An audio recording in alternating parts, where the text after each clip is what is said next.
Good morning and welcome back to another episode of the Sun Radio Sessions here at the Armadillo Christmas Bazaar. My name is Nakia, here with Sun Radio, and this morning I'm joined by one of the, if not actually the longest running booth here. They've been here for 48 years, Bill and Lisa, and this morning I'm joined by Bill himself.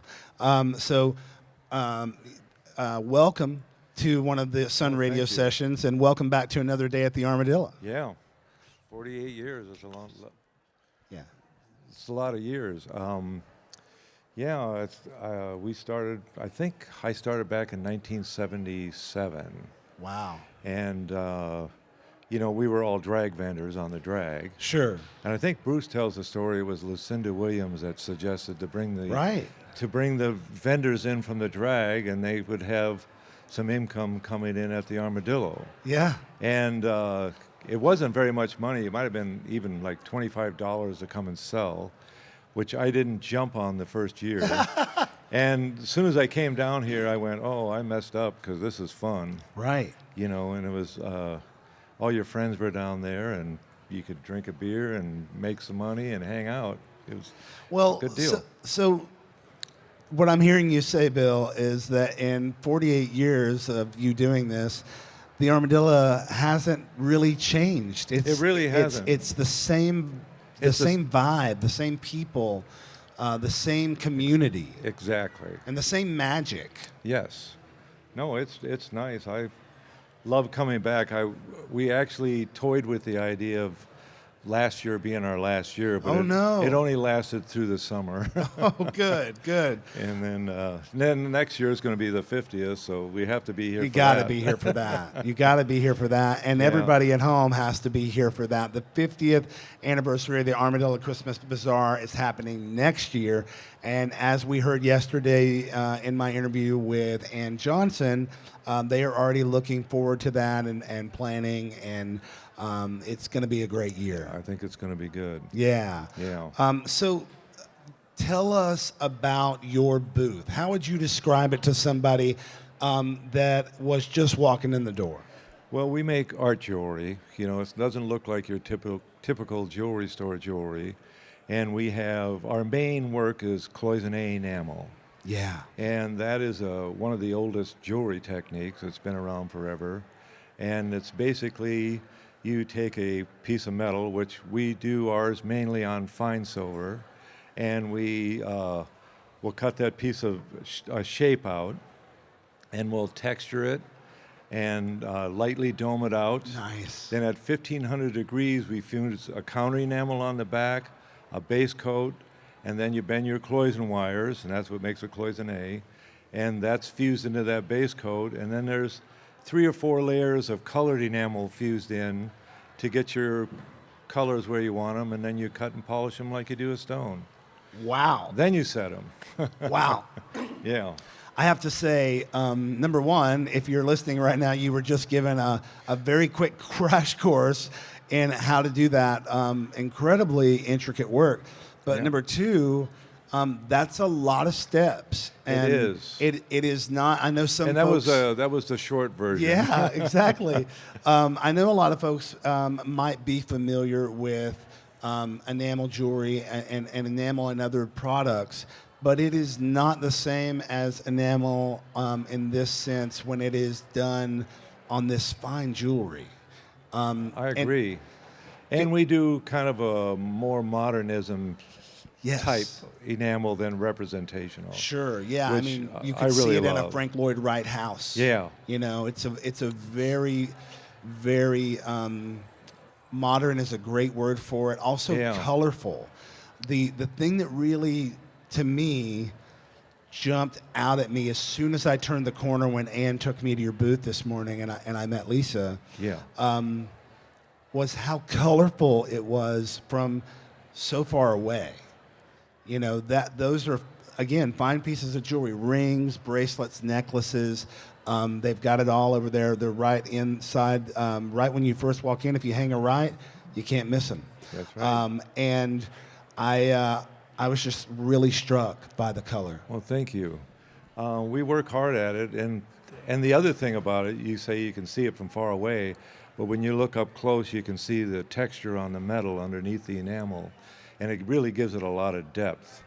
And then you use shading in the color and whatnot. But yeah, That is really, I think, one of my favorite things. And when I found out that I was interviewing you instead of Lisa, I said, "But wait, is he going to have on all of the products? Because she's wearing Yeah. the necklace, she's wearing some of the rings, and Yeah. she looks incredible today, by the way." oh, thank you. And She and always does. To And me. speaking of that, I wanted to take a moment. If you're over this way right now, you can walk up closer to the stage.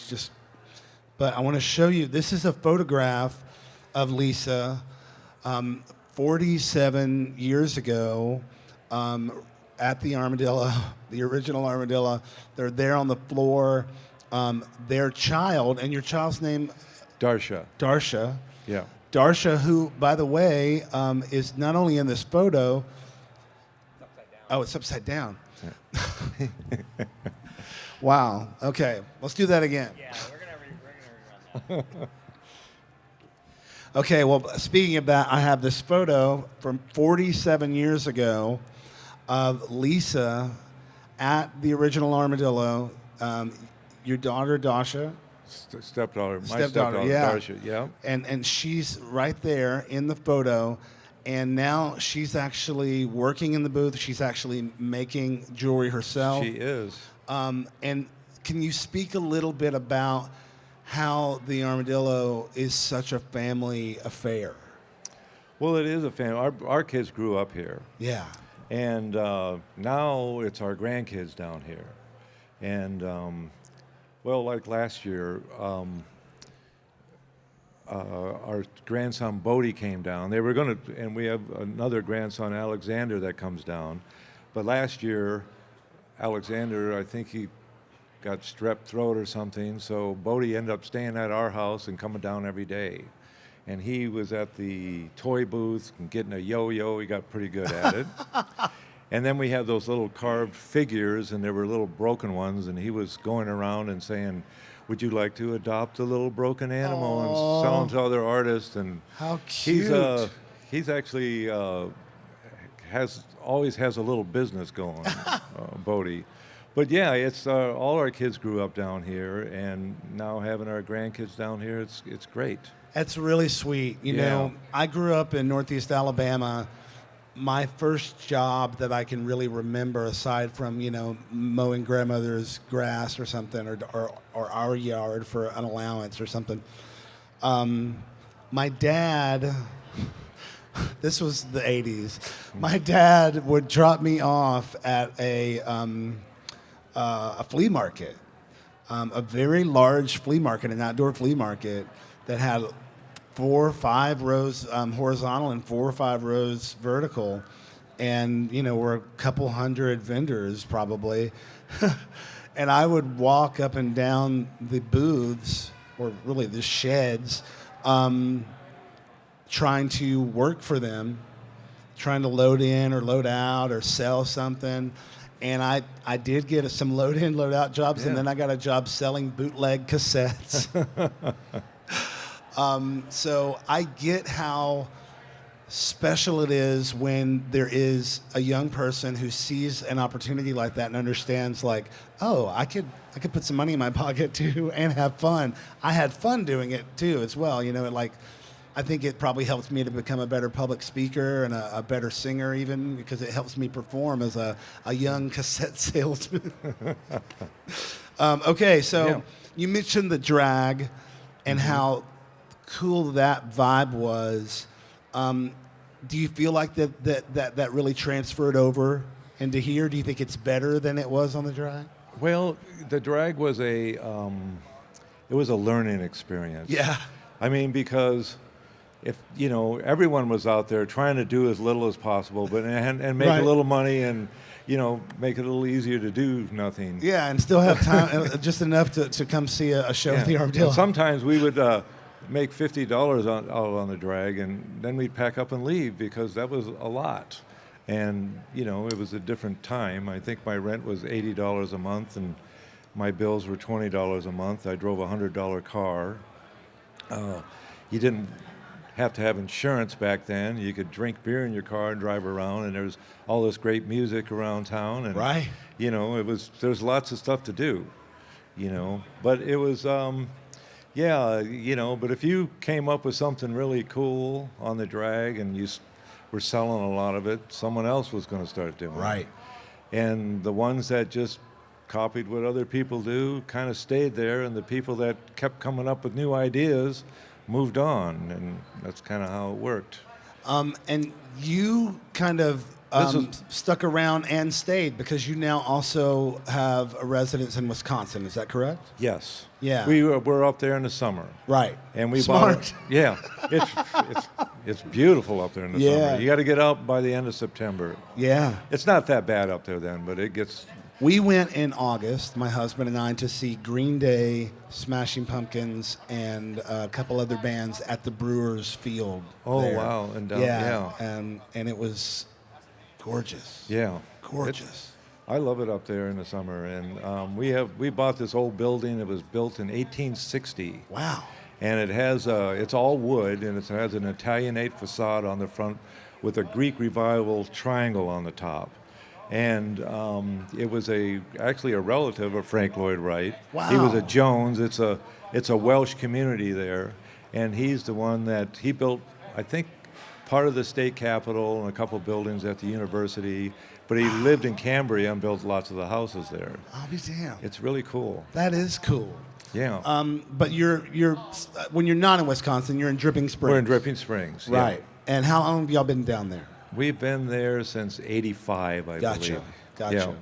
And do you also travel around the country doing this in other places? Yeah, basically what we do is we drive to Wisconsin, and then we'll work from Minneapolis to Detroit, that area right there, maybe into Ohio, but mainly in Wisconsin and Minnesota.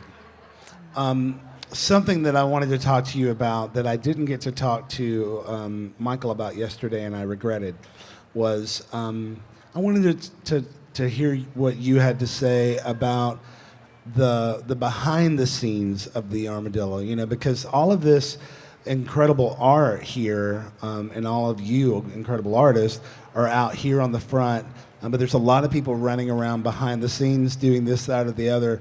And I wanted to talk about how you've seen that evolve over the years, or has it been so good that it stays the same, or what other things about those folks that you really appreciate? Well, they're just doing a great job. I mean, you can look around here and see. In the early days, I would say it was less professional.